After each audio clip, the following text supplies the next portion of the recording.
السلام عليكم ورحمة الله. هو القس روبرت أو سميث من الكنيسة الإنجيلية اللوثرية في أميركا، المؤرخ الأميركي من السكان الأصليين والمتخصص في اللاهوت المسيحي الأمريكي والباحث في الاحتلال الإسرائيلي لفلسطين، والذي تم تعيينه كأول مدير أكاديمي لبوابة القدس العالمية، حيث أمضى 4 سنوات في فلسطين المحتلة ولمس المعاناة الفلسطينية وربطها بمعاناة وقهر السكان الأصليين في الولايات المتحدة الأمريكية، والذي تنحدر أصوله منهم وتحديدا من شعب تشيكاساو في ولاية أوكلاهوما في المنطقة الجنوبية الوسطى، حيث اسم الولاية مشتق من كلمتي أوكلا أي الشعب وهوما التي تترجم إلى الأحمر. لعل جل مسيرة الأب سميث المهنية في خدمة الكنيسة والمجتمع تمحورت حول المجتمعات المسيحية في الشرق الأوسط وخاصة في الأراضي المحتلة، حيث كرس جهوده ليس فقط لفهم قوى التطرف السياسي والديني في المنطقة، بل أيضا لفهم سبب تصرف المسيحيين الأمريكيين بالطريقة التي يتصرفون بها عندما يتعلق الأمر بالقضايا الإقليمية. أما اهتماماته البحثية فشملت العلاقات التاريخية والمعاصرة بين اليهود والمسيحيين والمسلمين، ودراسات معمقة تتعلق بالهنود الأمريكيين والسكان الأصليين وأيديولوجيات الاستثنائية الأمريكية وجذور الصهيونية المسيحية. يطيب لنا أن نستقبل من ولاية تكساس القسيس الدكتور روبرت أو سميث لفهم الصهيونية المسيحية وجذورها التاريخية وما مدى قوتها اليوم في التحكم في السردية، لا سيما السياسة الخارجية الأمريكية، وكيف ترتبط هذه الصهيونية المسيحية ارتباطا وثيقا بالهوية العرقية والاستثنائية الأمريكية وليس فقط بالمعتقدات المسيحية، وكيف تقارب الكنيسة الإنجيلية اللوثرية التي ينتمي إليها الدكتور سميث الصهيونية المسيحية، وكيف تمكن كهندي أمريكي من فهم التجربة الفلسطينية بطرق جديدة. أهلا بكم إلى حلقة جديدة من الداخل، معكم زينب صفار، تابعونا.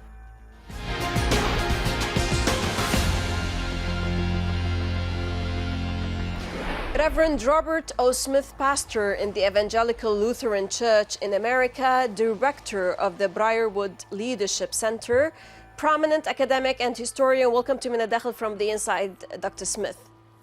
شكرا كثير. It's a pleasure to be here. أهلا وسهلا. Pure pleasure to have you always, sir. Well, millions of American Christians see the U.S. support for Israel as a God-ordained responsibility. Your book, Pastor Smith, titled More Desired Than Our Own Salvation, The Roots of Christian Zionism, is a compelling historical look at how this consensus came to be. What is your definition of American Christian Zionism and its historical roots? How can we comprehend it, and how powerful is it today, especially in controlling the narrative? Well, thank you again for having me on this program. This is a vital topic for us to understand so we can better comprehend Western and more specifically American political approaches to the questions around Israel and Palestine and the Middle East more generally. I understand Christian Zionism to be political action that is informed by Christian commitments of some sort or another to promote or preserve Jewish control over the land of historic Palestine. And the question of how this came to be has been a matter of some debate. Why did this become such a widely held presupposition for so many Christians in the United States, in England and elsewhere? For me, the historical trail takes us all the way back to the 16th century in the late 1500s. And these ideas that began to form against Islam and against Catholics among Protestant Christians in the English-speaking world. So an anti-Catholic and anti-Islamic ideology that then imagined Jews, who most of these Christian Zionists at that time had never met in person, began imagining Jews as literary characters who were somehow allies because of how they read the Bible. And so you have identified enemies in Muslims and Catholics, and identified allies in Jews, all of this in a Protestant drama. And these ideas that began to form in the early modern period, and certainly were the foundation of settlers coming to the United States from what became the United States in the 17th century. All of these ideas formed the foundations of American identity itself, that somehow the United States is a redeemer nation that has a special mission to redeem the entire world. So it's a kind of imperial theology. Most certainly. It is a theology that has supported coloniality and imperialism from the beginning. And so even back to the mid-1600s again, where a petition given to Thomas Fairfax and Oliver Cromwell from English believers saying that England should partner with the Netherlands to use their ships to transport Jews to the Holy Land, to the land promised to their forefathers. These were warships, these imperial commerce ships. So it's been an imperial theology from the very beginning. Right. How is, sir, Christian Zionism connected intimately with racial identity and American exceptionalism, not just Christian beliefs? Also, when talking about Christian Zionism, the ideology and the American foreign policy, I asked you before about how it is controlling the narrative in this sense, in addition to the Armageddon theology and its impact on the Middle East, for instance. Right. The Armageddon theology has been kind of a feature of Christian Zionism through the centuries, but is not really its most important factor. Instead, the idea is that, again, that the United States as a redeemer nation, which is a settler society, a settler colonial society made up of European immigrants, and then everyone else who was already here, American Indian communities, Black communities that were African communities brought into this hemisphere to be slaves, simply don't count in this way of thinking. And so whiteness becomes a feature of Christian Zionism very early on. It is a European Christian triumph over the world. And so when of course these Christian Zionist ideas come in, at least more directly in the 19th century, Arabs who are living in Palestine and Jordan, in Lebanon, Syria, and in Egypt are read through the lens of the European colonizer perspective on American Indians. And so race and this dismissal of indigenous people's concerns is, again, truly at the heart of this movement. Right. Your approach in dealing with human complexities has always been that you came not to laugh or to cry or to denounce, but rather to understand. Having spent a long time here in the region, what are the challenges and implications of the Anglo-American Christian Zionism for Palestinian Christians and for interfaith relations?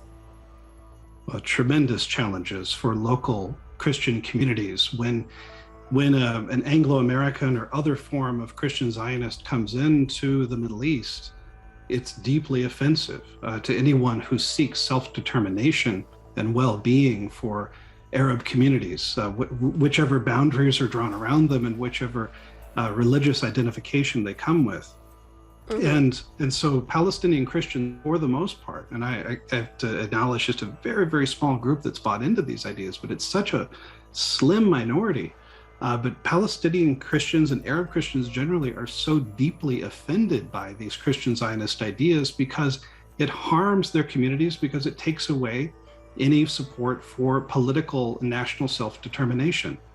And so of course, people who are not Christian will see all Christians around the world connected and presumably believing the same things. And so when Christians coming from the West have such damaging, completely unacceptable forms of thinking for Arab communities, When local Christians in Lebanon or in Palestine are closely associated with those ideas, the tensions are tremendous.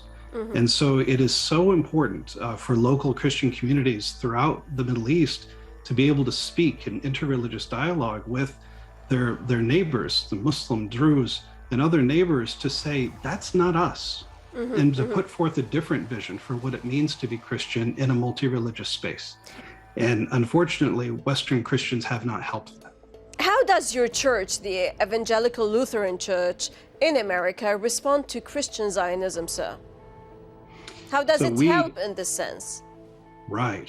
So for many years, I headed up our church's efforts on the Middle East and have moved on to different academic types of leadership. Mm-hmm. We have been direct in confronting Christian Zionism as an unhelpful ideology that misrepresents the Christian faith from our perspective.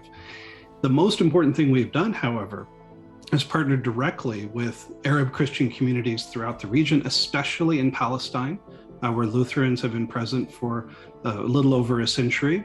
Mm-hmm. Because our main goal is not to bring our own voice into the space, but to strengthen local Christian voices so they can more loudly speak to their neighbors, and so they can be better heard. And so in my relationship in the Middle East, it's been primarily formed with Bishop Manib Younan, who's the former bishop of the Evangelical Lutheran Church in Jordan and the Holy Land. And what we say about Christian Zionism is what he says about Christian Zionism, and what that church says about Christian Zionism, that it is a heresy, mm-hmm. That it is harmful, mm-hmm. and we best to combat it, because it's our responsibility as Christians to speak strongly against those improper Christian opinions. Mm-hmm. Apparently, sir, your expertise in the complex dynamics of the region is tremendously valuable and unique. I would appreciate if you might talk more about your work in terms of your commitment to Christian communities in occupied Palestine and the region as a whole. Sure. Well, the Christian communities in Palestine are, of course, under multiple levels of oppression. Mm-hmm. And this is because they work primarily in Palestinian context in East Jerusalem and the West Bank, also in Jordan, a very good relationship with the Hashemite kingdom in Jordan, as well as leaders throughout the region. But my sense of Christian communities in Palestine especially is that in a situation where the struggle as a Palestinian to regain land that is lost through colonization, through Zionist colonization, they're up against a religious system that justifies those crimes. And so many Christians around the world don't understand that Palestinian Christians exist and are not willing to stand up with their Palestinian siblings in order to resist this form of colonization, because it so closely mirrors colonizations in other parts of the world. And so part of my work, listening and working with Palestinian sisters and brothers, especially in Christian communities, but not only in Christian communities, has been to understand what drives them, what moves them forward, what informs their commitments. And I've been on this journey for quite some time, but my commitment to Palestinian liberation is deeply strong. And I'm doing what I can in the North American context to help my community members better comprehend what they are asking, what they need. Before I go into the break, I just wanted to ask you about, during the ISIS attacks and invasion of what took place in the last decade against Syria, against Iraq, and particularly what they have done, all their attacks against the Christians, especially in Syria, where you have the cradle of Christianity that was under direct attack by ISIS, and also in Iraq and also in Lebanon. How did your church respond? What was your action in this sense, sir? I was on staff of the Evangelical Church in America at that time, and we were we were confused as to how to respond. Our policies, our orientation to the region simply wasn't up to date to the crisis that was emerging. And so with the guidance of our Palestinian Christian and especially our Lutheran companions, we were able to develop relationships with churches in Syria so that we were able to directly assist them in making sure food aid, medical aid, and other forms of humanitarian assistance were directed to them, because they were the ones who were the least of these, the ones we are called to serve. We want to avoid the impression that we're serving Christians only, because that is not our commitment. Our commitment is to serve these who are suffering in any circumstance. But when it was true that Christians were being directly targeted, we were able to respond in a meaningful way with the Syrian Orthodox Church. Right, Pastor Smith, allow us to stop now for a short break, and afterwards we'll continue to talk more into this very important subject, but after the break. إذا فاصل قصير ونعود، لا تذهبوا بعيدا.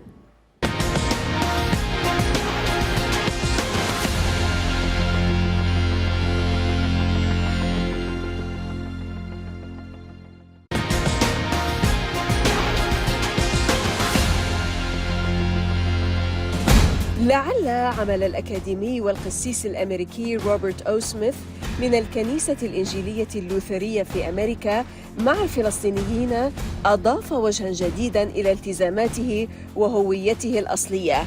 فما هي أوجه الشبه البارزة بين تجربة الهنود الأمريكيين والفلسطينيين بحسب المؤرخ سميث؟ Well, thank you for raising this question that's so personal for me. I'm a citizen of the Chickasaw Nation, and Chickasaws were one of the tribes ethnically cleansed out of the southeastern United States in the 1800s. We walked the Trail of Tears after the Indian Removal Act of 1830. So there were 5 tribes in the Southeast removed in this way.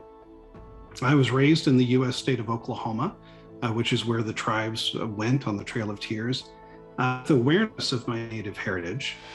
But my work with Palestinians that began truly in 2009 ignited a new phase of commitment to my own indigenous identity. And I've been reflecting for a long time on the parallels between American Indian and Palestinian experience. And one of those is this experience of expulsion from our homeland, the refugee status that really, if we were living in the 20th or 21st century, if our experiences had been named then, we would be considered refugees, similar to Palestinians and others. Extractions of our resources from our land by a colonizing power. American Indians have suffered because of white settler colonization, extraction of our resources. That includes buffalo, hunting land, all sorts of resources. Now water is in danger because of American policies, and we are called to be water protectors. We've experienced ethnocide and cultural genocide through the use of boarding schools, this effort to stamp out our culture in the face of the settlers' preference, and then struggling for rights in the courts of our colonizers. How can we hope to get a fair hearing when the court and the legal system, the laws themselves were written by our colonizers? And still we fight in those arenas to ensure that our sovereignty is as strong as possible. And so when Palestinians go to Israeli courts to try to stop demolition orders or to stop the establishment of a new military base that will soon be handed over to settlers, we understand what Palestinians are going through in all those ways. And then our very existence has been questioned, forgotten, minimized by the people who seek to colonize us. Israeli policy is to ignore the rights of Palestinians and the existence of Palestinian communities, and we also understand those efforts. And then we also have sought to resist for centuries against technologically advanced military forces. So it's a very similar set of patterns that when we encounter Palestinians, we see ourselves, and that is a foundation for solidarity. You talked about the white settler, sir, but you are white.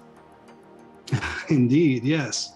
So part of my appearance certainly is I am very white presenting native.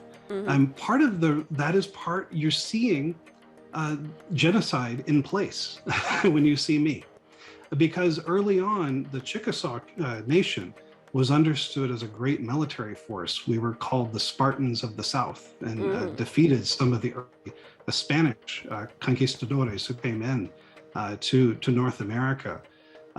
So we have been intermarried with white communities for a very long time, especially the British. And that is part of my family heritage. So we are highly mixed, and especially these southeastern tribes, many of our leaders have been mixed and white present.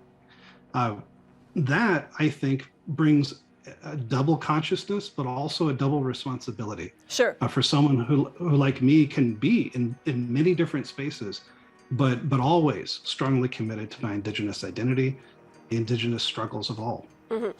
Would the Indigenous community, Pastor Smith, in the U.S.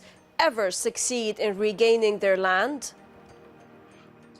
Well, that's an excellent question. And I think that's where sometimes the parallel with American Indian communities can be a source of a pessimism, because we can be seen as so subsumed under American realities in this space. However, where we find our hope is in our ongoing resistance, in the generations of resistance, of maintaining our family identity, our languages, our religious systems, our cultural expression. And so it's not for us, it is about a land base, which we have recently, I have to say, in the Chickasaw Nation, we've recently, through the U.S. Supreme Court, won a very important victory to have our territory designated as a reservation.